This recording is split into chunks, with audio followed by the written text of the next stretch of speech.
name is Anna Catherine Peel, and I teach 3rd grade at Pasteur Elementary School in the Gulfport School District. Today, we're going to be focusing on standard RL.3.2, specifically determining the main idea of a text. The text that we'll be using today is A Bad Case of Stripes by David Shannon. It's one of my favorite stories, and I can't wait to read it with you all. Alrighty, let's get started. A Bad Case of Stripes by David Shannon. Camilla Cream loved lima beans, but she never ate them. All of her friends hated lima beans, and she wanted to fit in. Camilla was always worried about what other people thought of her, and today she was fretting even more than usual because it was the first day of school, and she couldn't decide what to wear. There were so many people to impress. She tried on 42 outfits, but none seemed quite right. She put on a pretty red dress and looked in the mirror. Then she screamed, "Ah!" Uh-oh, I wonder what she's screaming about. Her mother ran into the room and she screamed too.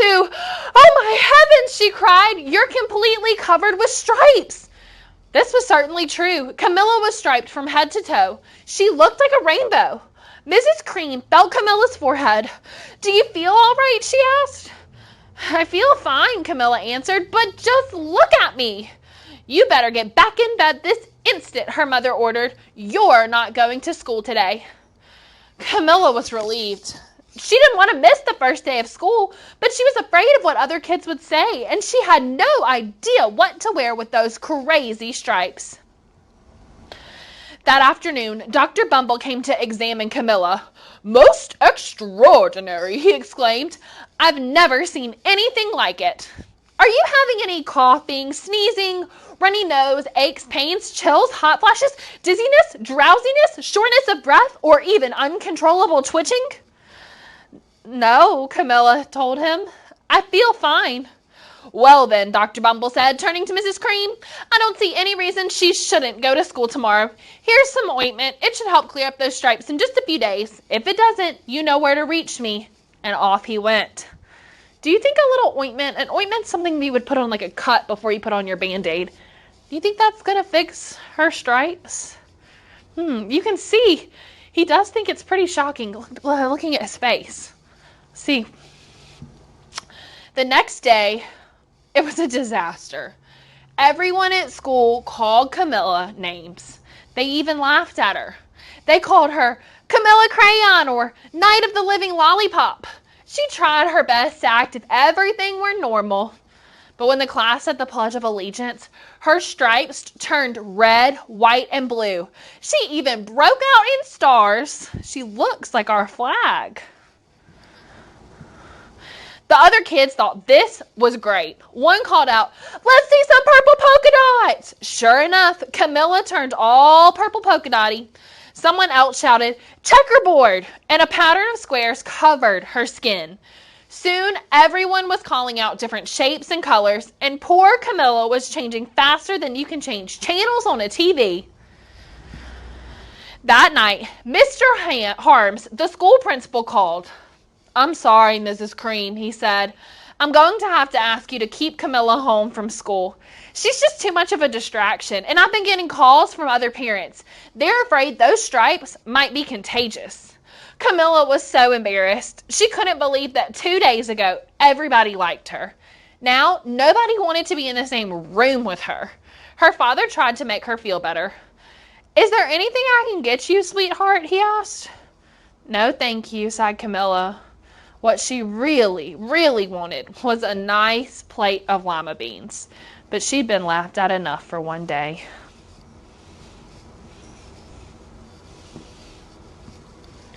"Well, yes, I see," Dr. Bumble mumbled when Mr. Cream phoned the next day. "I think I'd better bring in the specialist. We'll be right over." About an hour later, Dr. Bumble arrived with 4 people in long white coats. He introduced them to the Creams.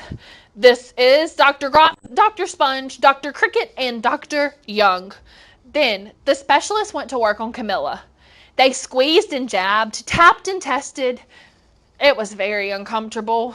"Well, it's not the mumps," concluded Dr. Grop. "Or the measles," said Dr. Sponge. Definitely not chickenpox, put in Dr. Cricket. Or a sunburn, said Dr. Young. Try these, said the specialist. They each handed her a bottle filled with different colored pills. Take one of each before bed, said Dr. Grop. Then they filed out the front door, followed by Dr. Bumble.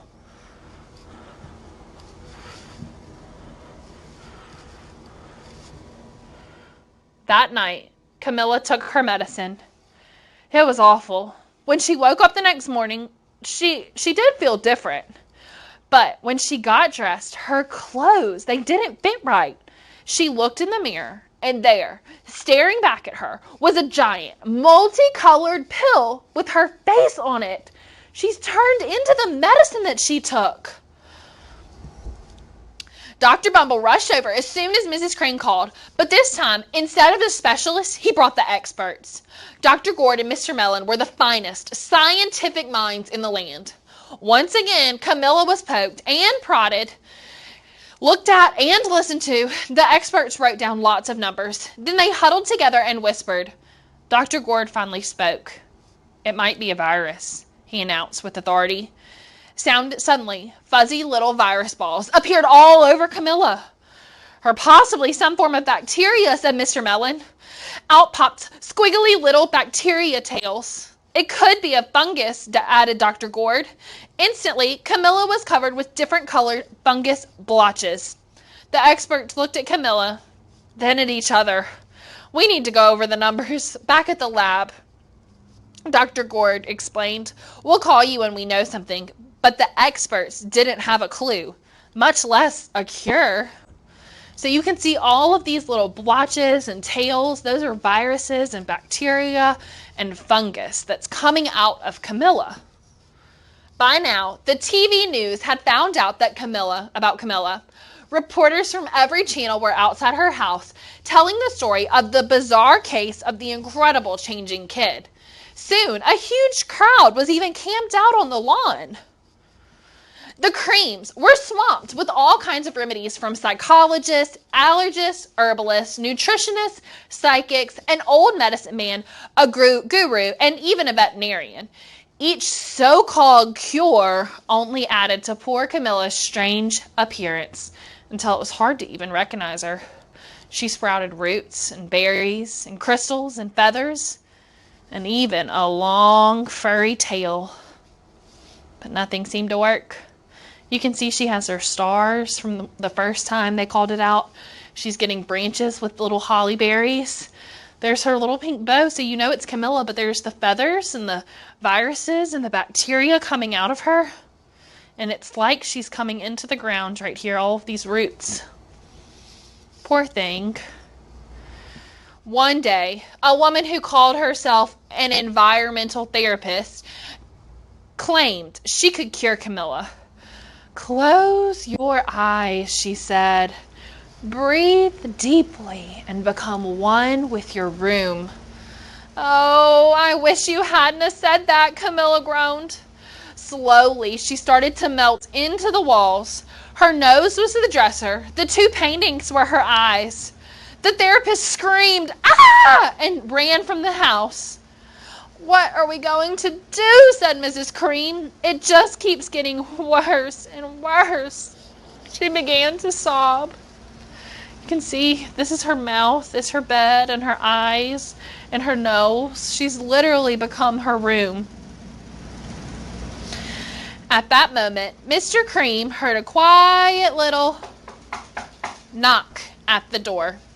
He opened it, and there stood an old woman who was just as plump and sweet as a strawberry. "Excuse me," she said brightly, "but I think I can help."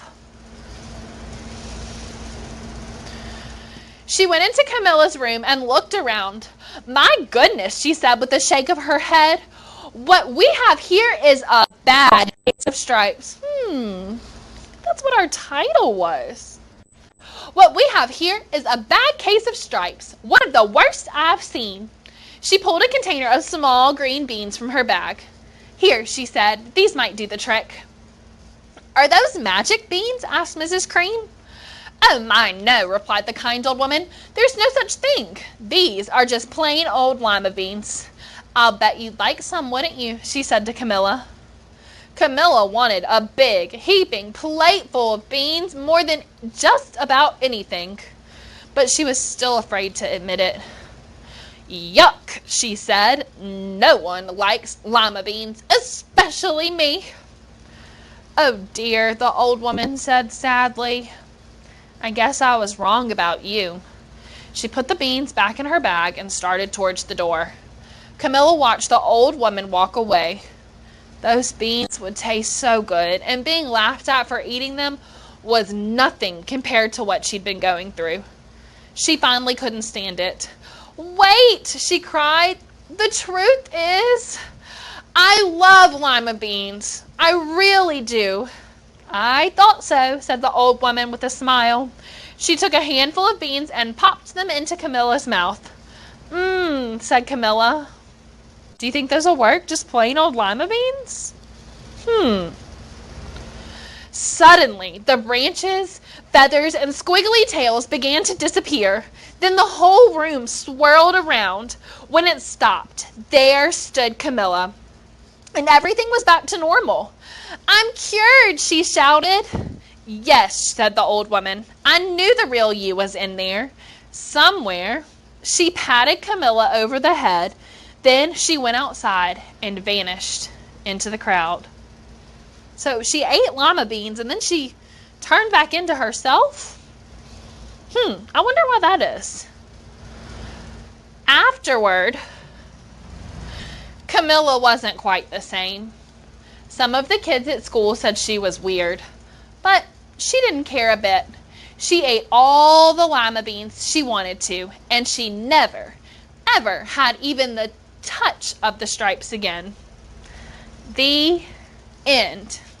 So what we're going to be talking about now is the main idea of this text. What is that takeaway message that we can take? Well, I would say that the main idea is for Camilla to be herself, because she didn't want to eat lima beans because she thought she was going to be too embarrassed, and so she didn't. But what happened was she turned into all these other people trying to please people when she didn't eat those lima beans. So I'm going to say that the main idea of this story is that you should be yourself instead of what other people tell you to be. The main idea is to be yourself. A key detail of this text is that Camilla loved lima beans and she didn't eat them, which is when everything bad started happening. So bad things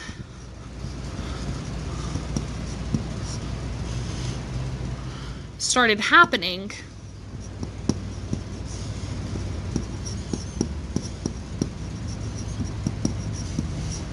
when she didn't.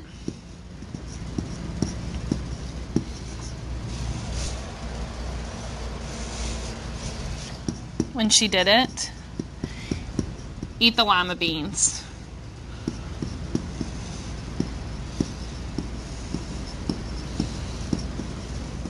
She loved. So everything bad started happening when she didn't eat the lima beans she loved, which is part of being yourself. Is if you want to eat lima beans because you like them, even though everybody else doesn't, do it. Then, throughout the story, when people were trying to give her medicine, she kept changing into like the pill bottle or the room or the stars and stripes. So she was becoming what everyone else told her to be. Camilla became what others told her to be.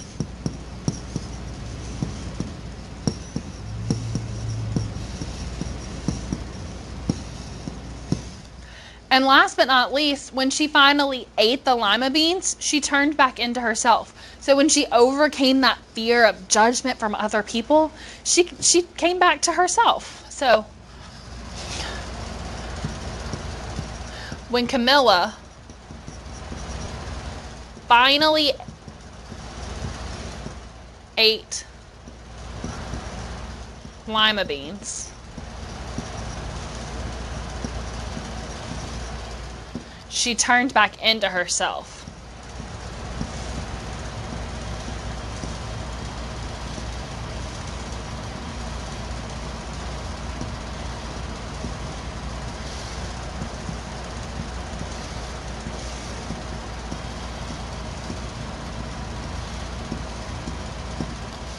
All right.